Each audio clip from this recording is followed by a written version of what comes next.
Okay, so chapter 1. The grade 9 curriculum is all about Canadian politics and Canadian economics. So I don't know how many of you can remember back to grade 6 where you learned all about government structures. I know I still remember grade 6 taking, 7 notebooks full of notes about Canadian politics. I don't know, maybe they didn't have fill in the blank notes back then, but grade 9 reviews all of the structures of how the government system works in Canada, what each various level of government does, and that's what you're going to learn about, that's what you'll be tested on, that's what your PAT will be on. Okay, so chapter 1 is how effectively does Canada's federal political system govern Canada for all Canadians. Okay, so federal refers to the country. Okay, political system is how we run our government, how we run our country. How well does that national government run the country for every person? Okay, so we'll kind of look at some of that basic information. Also, I will remind you, now that you have your notes packages, feel free to take them home, fill them in beforehand, answer the questions so that when you're in class, you can just listen to what I'm saying, ask questions, and ask for more help if you need it, if you don't understand something. Okay, and it's going to be a bit of an awkward angle for some of you. Hopefully you can all see the board. I imagine you can't right now. Okay, 3 important things here. So 1 is the Canadian Constitution, or Charter of Rights and Freedoms. This is a legal document which provides laws to all Canadian citizens, and some of those laws are provided to anyone within Canada's borders. Okay, and as we progress through the course, we'll learn more about what that is. Well, I got to change that. I just realized. So Queen Elizabeth II is now dead. Rest in peace. So Canada, because it was colonized and kind of taken over by the British about 400 or 500 years ago, they started that process. We'll talk more about the legal system, which essentially allowed the Queen or the King of England to be responsible for Canada, and to an extent how that shifted. We also have the Governor General, who after Canada kind of separated its political autonomy from England, we had a Governor General, which is the kind of sits in place for the Queen to an extent, or King, you could think of. Okay. I will give all of you your own copy of the Charter of Rights and Freedoms at some point. I just got to hole punch them. Okay, then you can have your own. I have a copy in the back corner of my board back there, if you ever want to look at that.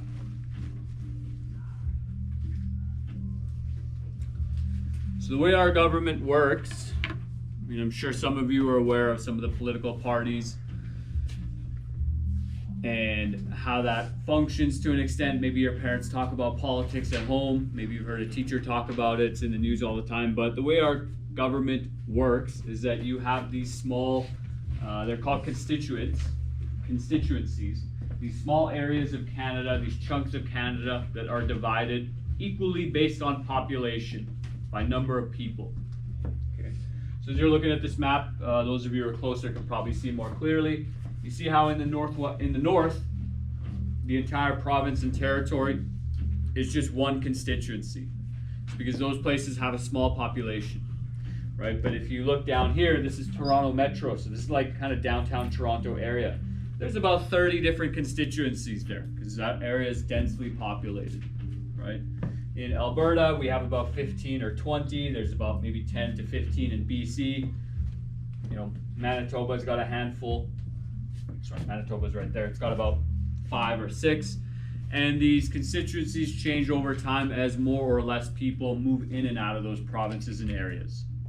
Okay. So something to consider is, why do we divide these based on population and not region? Right? You might want to think about that question. Okay. Does anyone know? You can just raise your hand. Does anyone know what the population of Canada is? Roughly? 40 million.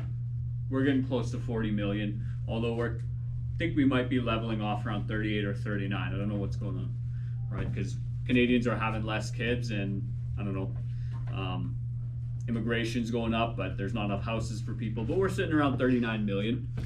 Does anyone know the 3 most populated cities in Canada? Any guesses? Toronto? Toronto's one of them, top 3. The other 2? Montreal's another one. Last one? Calgary? No, close. Vancouver. Okay, Montreal, Toronto, Vancouver. So Toronto's roughly right around there. Montreal's roughly around there. And then Vancouver's over here. And so all of these cities are kind of on the coast. And so if you're coming into Canada, it's the first place you would reach that's like habitable, because like, I don't know, you don't really want to land over there.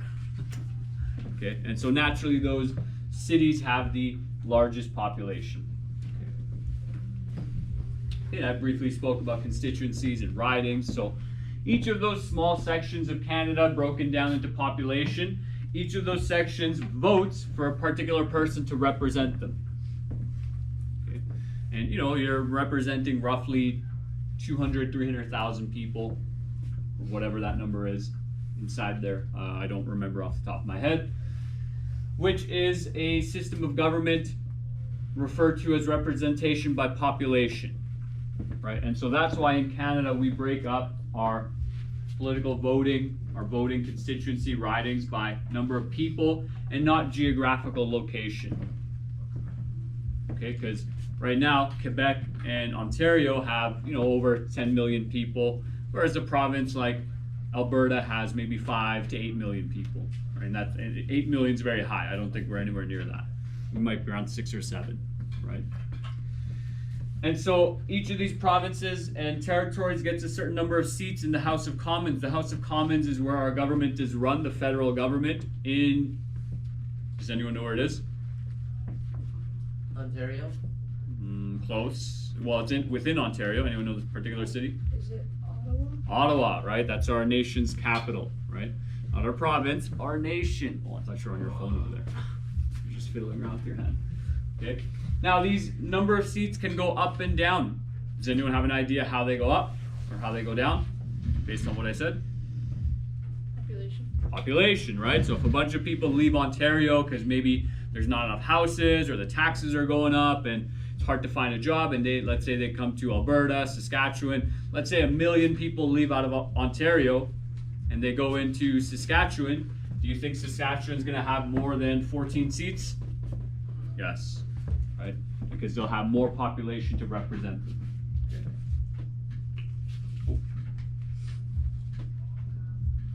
And then there's just a little breakdown of Alberta as well. And so these 2 red zones, which are very small, are then broken down even further, right? The top one is Edmonton and the bottom one is Calgary.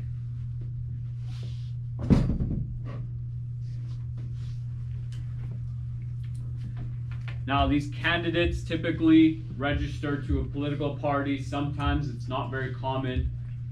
People will run for government in an independent party. Maybe they'll run on their own. And at the national level, at the country level, that's like very hard to do, very difficult to get a seat at the table.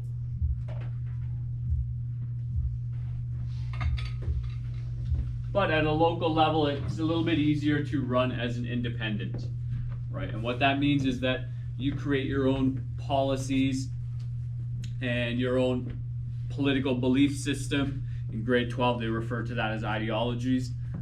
We'll just think of it as a political belief system. And you create a platform. So basically what's a way I could break that down? You basically have a particular political message and you hope that people will vote for that message because they agree with it, right? And so people will subscribe to a political party. There's a couple main parties. There's 3 main parties in Canada that get votes across the country: the Liberal Party, the Conservative Party, and the New Democratic Party, or the NDPs.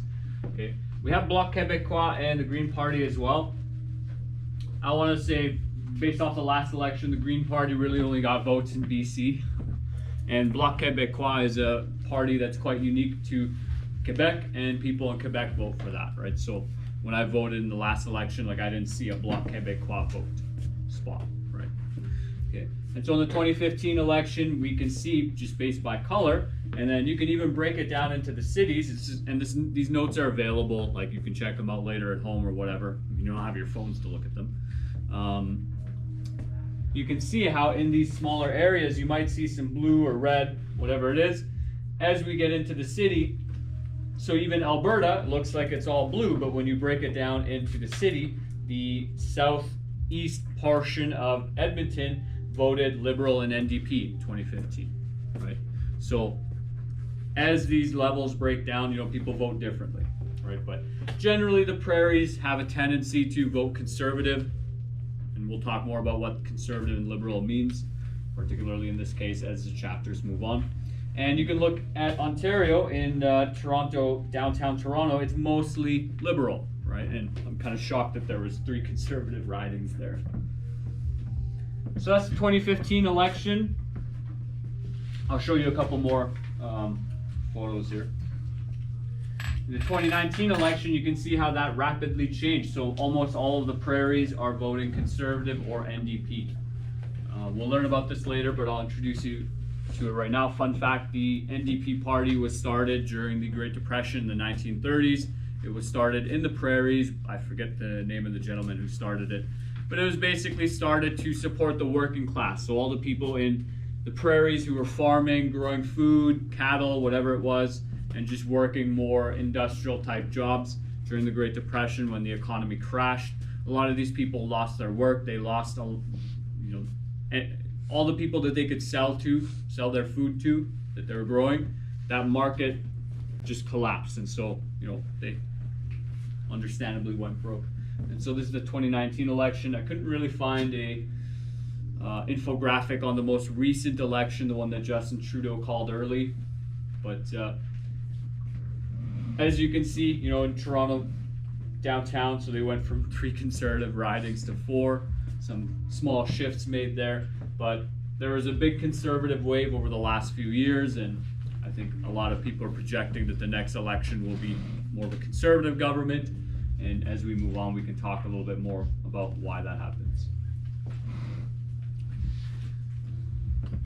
So whichever political party, all those ridings, whoever gets elected to run that riding constituency, then helps towards that political party having a seat in the House of Commons. There's 338 seats in the House of Commons. I'm not sure how recent that information is.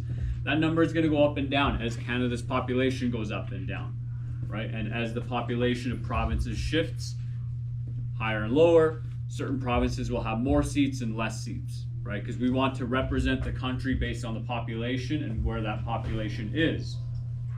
And later on, I'll talk to you a little bit more about some of the issues that come with that.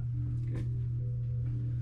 So the leader of the party that wins the most ridings becomes the prime minister. So our current prime minister is Justin Trudeau. The reason for that is because the Liberal Party won the most amount of ridings. Okay, we'll break down the seat count in a moment, probably on the next slide. What else do I want to say on this slide? Okay, that'll be it. Let me know if I'm going too fast with the notes. I don't think there's a lot of stuff for you to fill in anyways. So. Will Liddell lightning to the office, please? Okay. So here's a little chair breakdown in the 2015 and 2019 election. So in both of these elections, maybe not the 2015, but at the 2019 election, the Liberal Party did not have a majority government. Okay, we'll talk more about that in the next few slides. But here's a very easy representation just based on color. Hopefully nobody's colorblind. That would be a problem. But you can see there's a lot of red seats and a lot of blue seats, and that's typically where Canada votes. The Liberal Party is typically left-wing politics, and the Conservative Party is typically right-wing politics. Okay, and we'll talk more about that later on.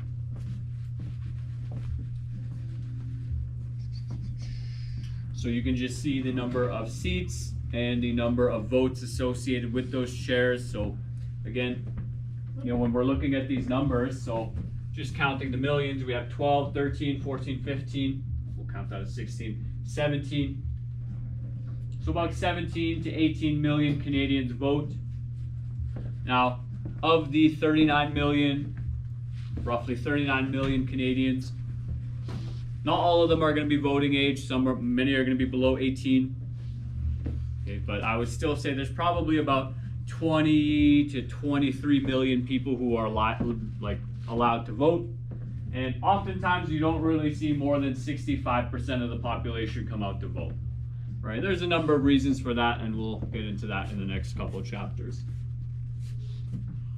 Okay, total number of votes for this 2019 election was 18,168,000, almost 169,000. I don't know if there's a note at the bottom, but you have a difference between the popular vote and the what is this popular? So popular vote is the total votes cast in an election. So like whoever wins the popular vote got the most number of votes, right? So in this case, it would be the Conservative Party, right? More Canadians voted for the Conservative Party total than the Liberal Party. But this is different from the number of seats won. So and that can kind of get a little complex, but again, you want to know who voted for, like who won the election in each riding to determine which party will run that riding. And we'll talk more about that in the later chapters. Okay. This is the last photo I'll show you. So again, just you can see very easily the color of political votes across Canada. Okay.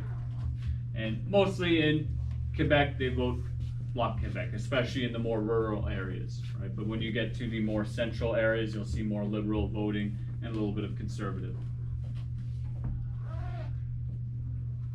This is the last photo. Okay, we won't really talk about that.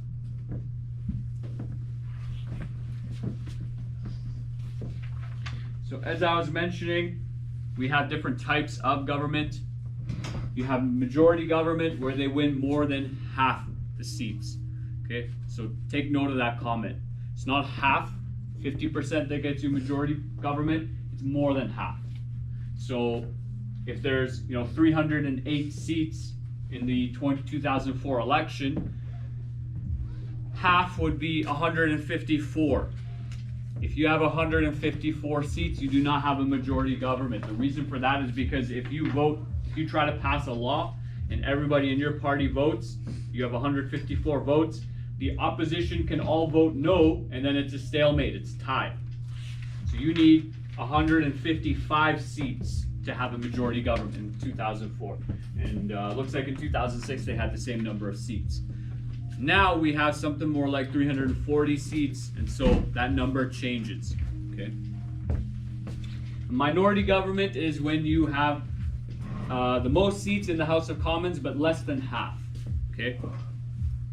And so the trouble with a minority government is that if you propose a law, you say, hey, well, I think one of the things the Liberals are trying to do is to lower the voting age to 16. And right now they have a minority government, so they can't do that on their own. So if they were to pass that law, or if they were trying to put that law through the House of Commons, and they were voted no, well then what happens is that there's a vote of no confidence in the government, and then maybe there needs to be a new election to see who should rule, or not rule, but govern Canada. Okay? So that's the issue with having a minority government. And how a minority government works effectively is they make deals with some of the other parties. So right now the Liberal Party and the NDP Party and the Bloc Québécois, sometimes the Bloc Québécois, they get together and they try to work towards getting most of what they want. Right? And the Conservatives don't really have any other teammates right now in the House of Commons, but who knows, maybe that'll change. Okay.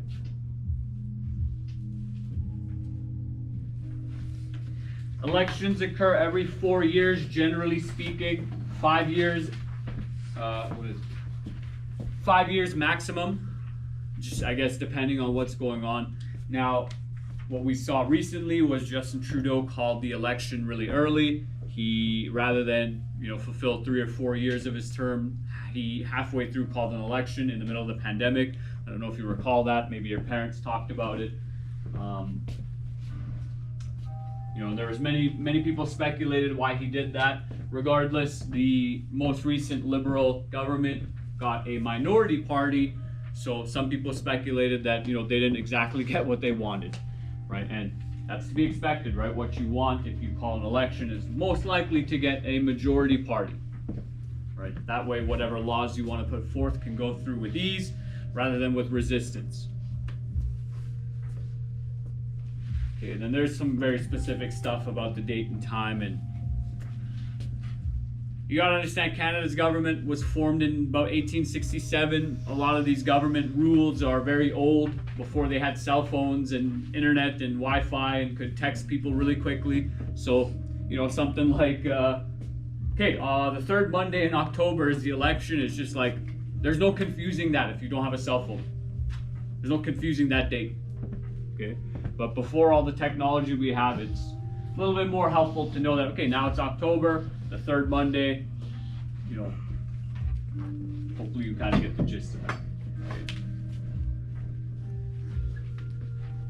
So yeah, but down here we're seeing a bit of speculation. So the 2019 election took place on October 21st, and it was expected that the next election would be by 2023, so this year, October, except the Liberal government called an election about last year, 2022 or 2021, I forget exactly when. You kids wouldn't have cared because you would have been in like grade 7 when it happened, and you can't vote either.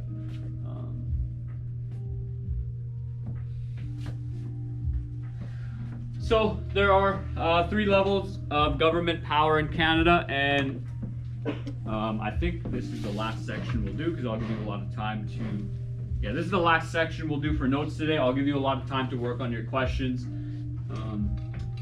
We have the executive, the legislative, and judicial branches. We'll talk more about that tomorrow.